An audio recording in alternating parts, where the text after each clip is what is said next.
அனைவருக்கும் வணக்கம். மக்களே எல்லாரும் அவங்கவுங்க மனசுல யாருக்கு ஓட்டு போட போறோம் அப்படிங்கிற ஒரு எதிர்பார்ப்போடு தான் இருப்பீங்க. நேரம் யாருக்கு ஓட்டு போடணும் கூட உங்க மனசுல தோண்டி இருக்கும்.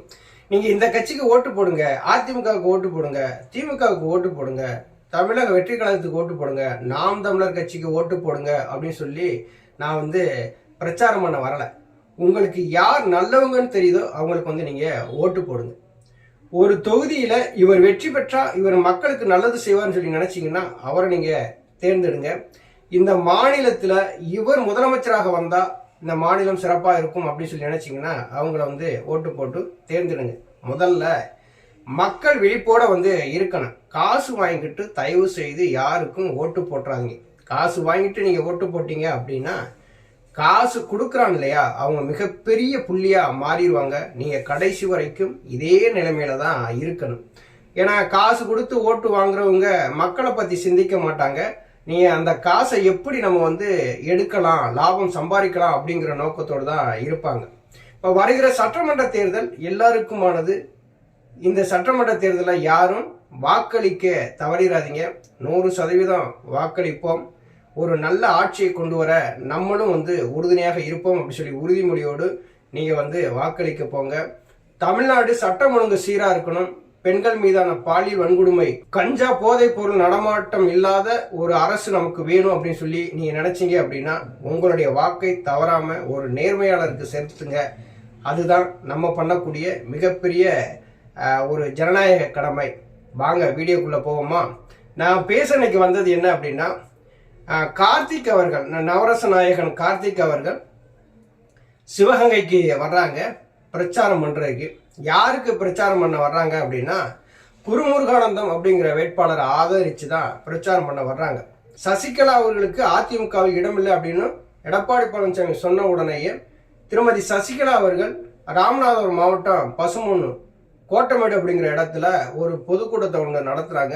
அன்னைக்கு கட்சியினுடைய கொடியை அறிமுகப்படுத்தினாங்க. 2 வாரங்கள் கழித்து கட்சியும் பெயரை அறிவிச்சாங்க. அகில இந்திய புரட்சி தலைவர் மக்கள் முன்னேற்ற கழகம் அப்படிங்கிற ஒரு கட்சியும் அறிவிச்சாங்க. ஐயா ராமதாஸ் அவர்களோடு கூட்டணி சேர்ந்து இன்னைக்கு சட்டசபை தேர்தலில் களமிறங்குறாங்க. திருமதி சசிகலா அவர்கள் தொடர்ந்து எல்லா இடங்கள்லயுமே பிரச்சாரம் பண்ணிட்டு வர்றாங்க. இந்த பிரச்சாரத்துல திருமதி சசிகலா அவர்களுக்கான ஆதரவும் இருக்கு. எல்லாரும் சொன்னாங்க சசிகலா அவர்கள் களத்துக்குள்ள போறாங்க, அந்த அளவுக்குலாம் ஆதரவு இருக்காது, மக்கள் செல்வாக்கு இருக்காது அப்படிலாம் சொல்லி பேசிட்டு இருந்த நேரத்துல இன்னைக்கு தென் மாவட்டங்கள்ல திருமதி சசிகலா அவர்கள் பிரச்சாரத்துக்கு போனோம்னா மக்களுடைய ஆதரவு பெருவாரியா இருக்கு. பிரமிப்பூட்டும் வகையில தான் இன்னைக்கு மக்களோட ஆதரவு இருக்கு.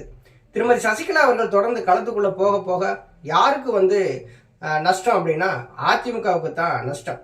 கடைசி வரைக்கும் தினகரன் எடப்பாடி பழனிசாமியோட நாங்க கூட்டணி வைக்க மாட்டோம், எடப்பாடி பழனிசாமிங்கிற துரோகத்தை எல்லாம் நாங்க தோல்ல சுமந்துக்கிட்டு நாங்க திருவா அலைய மாட்டோம்னு சொன்னவர் இன்னைக்கு அதிமுகவோட கூட்டணி வச்ச உடனே அங்க இருக்கக்கூடிய தொண்டர்களா இருக்கட்டும், நிர்வாகிகளா இருக்கட்டும், திருமதி சசிகலா பக்கம் நோக்கி நகர ஆரம்பிச்சிட்டாங்க. வேட்பாளர்களை திருமதி சசிகலா அவர்களை அறிவிச்ச உடனேயே இன்னைக்கு தினகரன் பின்னாடி இருந்தவங்க பூரா அப்படியே சசிகலா அவர்கள் பின்னாடி வந்த உடனே சசிகலா அவர்களுக்கான அந்த ஆதரவு வளையம் அதிகமாயிருச்சு. இன்னைக்கு தொடர்ந்து வேட்பாளர்களுக்கு பிரச்சாரத்தை மேற்கொண்டு போனாலும் முக்கியமான இடங்கள்ல முக்கியமான நபர்களை எப்படியாவது தோற்கடிக்கணும் அப்படிங்கிற ஒரு குறிக்கோளோட தான் களத்துல இறங்கி இருக்கிறாங்க. வெற்றியோ தோல்வியோ அடுத்தவருடைய வெற்றியை நம்ம தடுக்கணும், அதுதான் நம்ம அரசியல் இருக்கும் அப்படிங்கிறது பலருக்கும் நம்ம தெரியப்படுத்தணும் அப்படிங்கிறதுக்காகத்தான் களத்துக்குள்ளேயே இறங்கி இருக்கிறாங்க. அந்த வகையில சிவகங்கை தொகுதியை பார்த்தீங்கன்னா ஒரு அட்வொகேட் குருமுருகானந்தம் அப்படிங்கிறவருக்கு தான் சீட்டை கொடுத்து களத்துல நிப்பாட்டி இருக்கிறாங்க. திருமதி சசிகலா அவர்களுமே அங்க பிரச்சாரம் மேற்கொண்டாங்க. குருமுருகானந்தமும் ஒவ்வொரு ஊரா போய் பிரச்சாரத்தை மேற்கொண்டாங்க. எல்லா கட்சிகளும் எப்படி பிரச்சாரத்தை மேற்கொள்றாங்களோ அதே மாதிரிதான் இவரும் பிரச்சாரத்தை மேற்கொள்றாரு. சிவகங்கை தொகுதியை பொறுத்த அளவுல திமுக அதனுடைய கூட்டணி கட்சியா இருக்கக்கூடிய முக்குளத்தூர் புலிப்படை கருணாசுக்கு சிவகங்கை தொகுதியை ஒதுக்கி இருக்கிறாங்க. 2016 சட்டசபை தேர்தலின் போது கருணாஸ் திருவண்ணாமலை தொகுதியிலிருந்து இரட்டை இலை சின்னத்திலிருந்து தேர்ந்தெடுக்கப்பட்டாரு. இன்னைக்கு 2026 சட்டசபை தேர்தல் சிவகங்கை தொகுதியில உதயசூரியன் சின்னத்துல போட்டியிடுறாரு. மக்கள் எதிர்பார்ப்பும் கொஞ்சம் இருக்கத்தான் செய்யுது. திருமதி சசிகலா அவர்களை ஒரு மாசத்துக்கு முன்னாடி நடிகர் கார்த்தி அவர்கள் அவருடைய இல்லத்துல சந்திச்சு பேசினாங்க. உங்களுக்கு நான் ஒரு உறுதுணையா இருக்கிறேன், நானும் பிரச்சாரத்துக்கு வர்றேன் அப்படின்னு சொல்லி நடிகர் கார்த்திக் அவர்கள் சொல்லியிருந்தாங்க.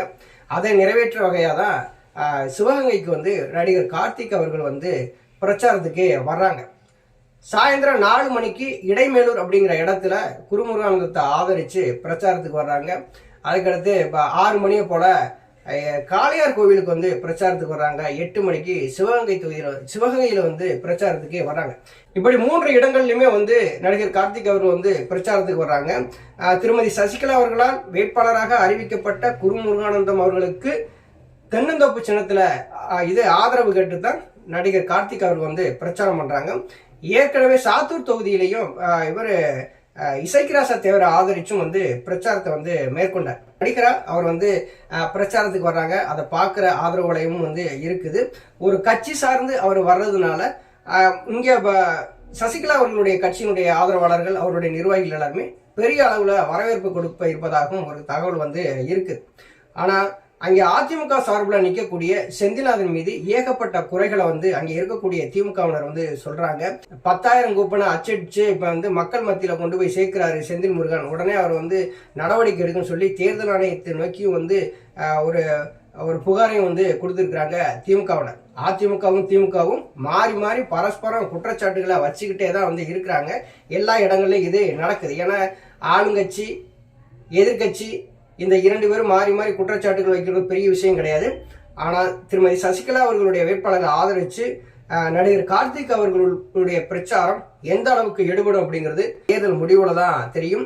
இருந்தாலும் அதிமுக இது கருணாசு இவர்களுக்கு இடையில இன்னைக்கு குருமுருகானந்தமும் தீவிர பிரச்சாரத்தில் வந்து ஈடுபடுறார். நன்றி, வணக்கம்.